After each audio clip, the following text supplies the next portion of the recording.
Alycia Baumgardner versus Christina Linardatou 2. That wasn't even supposed to rhyme, but it rhymed. You know what I'm saying? This is the main event this weekend over in Detroit. Christina is the only one to beat Alycia Baumgardner in her career. They fought back in 2018. Linardatou won that fight by split decision, but that was then.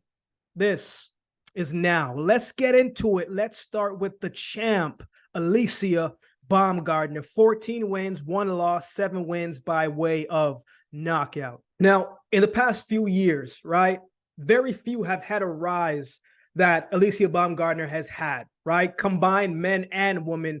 In 2022, she fought Terry Harper for the WBC and IBO super featherweight title, and she won that fight in devastating fashion. She had a knockout of the year candidate and became a champion.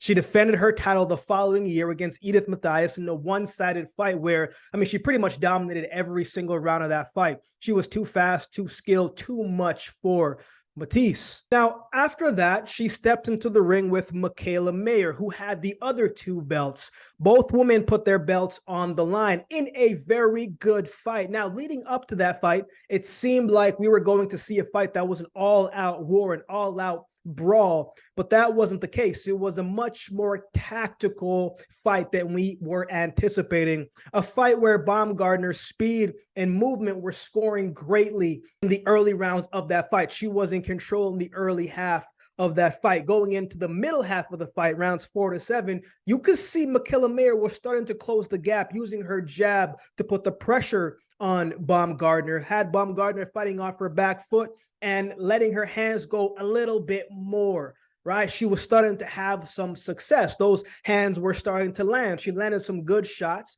that were disguised very well and caught Baumgardner cleanly on the chin. It seemed like Mayer was starting to find her groove, man. She was starting to settle in. She was starting to really start to do her thing, right? We know she applies good pressure, and it seemed like the momentum was really starting to turn. A lot of people had it even through 6th round. A lot of the judges who was announcing that fight had it even through 6 rounds. But Baumgardner found her groove again in the 7th, going into the 8th, made good adjustments, and fought her way back into stealing those rounds, in my eyes anyway.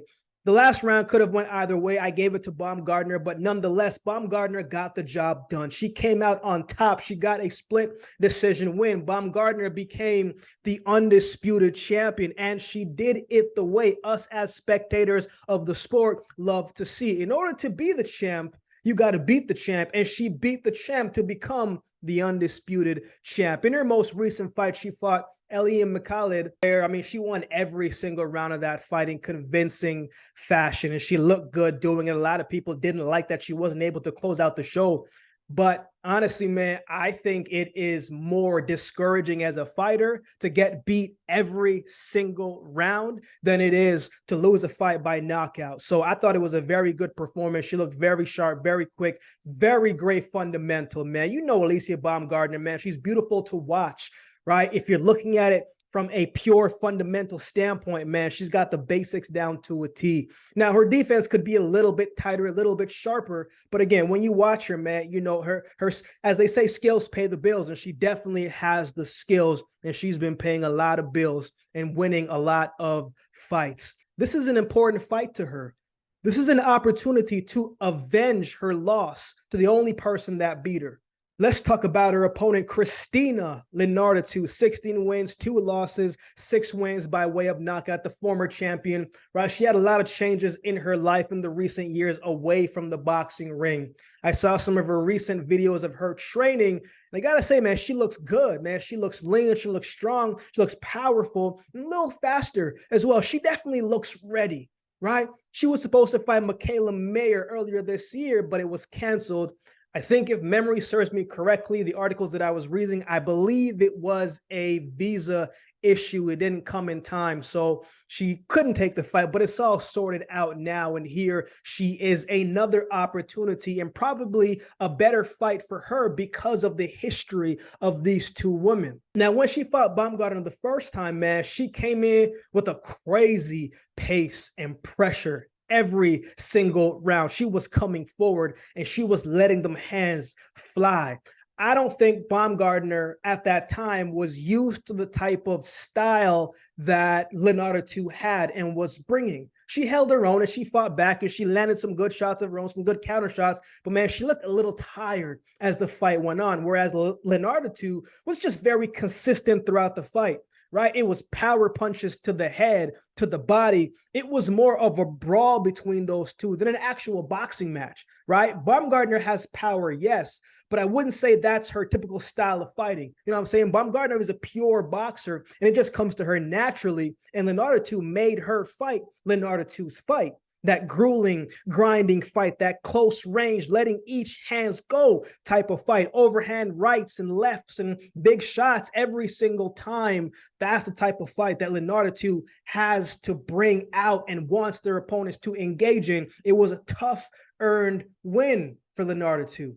Now, the following year, she fought Katie Taylor and got outboxed in the fight, right? Katie's speed and movement was a key factor in their fight. And I think Katie Taylor was able to win that fight by decision. I think one judge had it 96-94, but the other two judges, if I'm just going off memory, I want to say it was like 97-93. I probably should have Googled this before I made the video, right? But the other thing too is when Linardatou hit Katie Taylor, man, Katie Taylor felt it. I remember watching the post-conference interview, the post-fight interview, and Katie Taylor had a well on her eye, man. That eye was blackened up. That eye was swelling. So it clearly shows the type of power when Linardatou did connect that she was possessing and she was putting forth.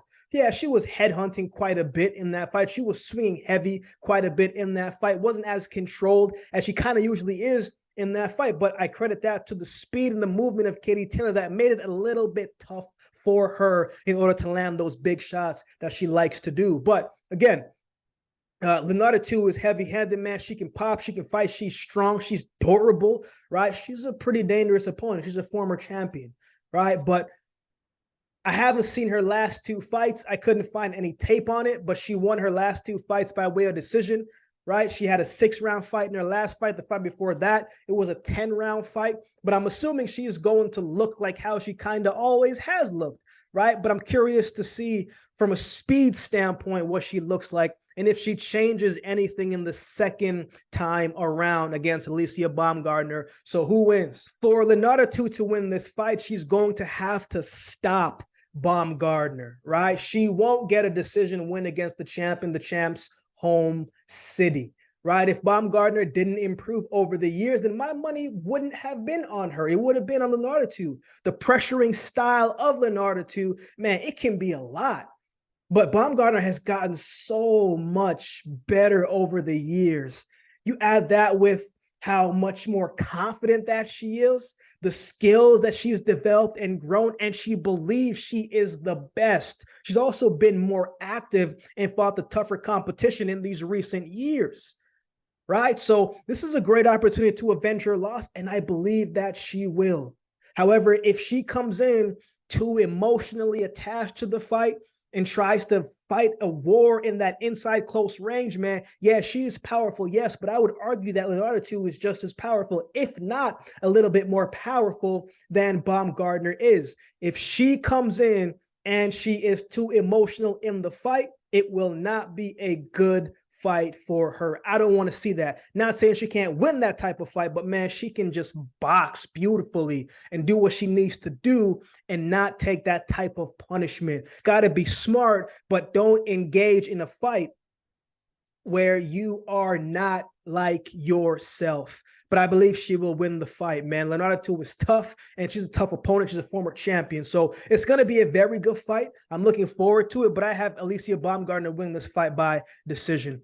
What are your thoughts on this fight? Who do you have winning this one? Let me know in the comment section below. If you would like to support the channel, there's a couple ways you can do so. You can like, comment, share, and subscribe to the channel. If you would like to support by way of donation, you can find options in the description below. Also, my Cash App handle will be on screen as well.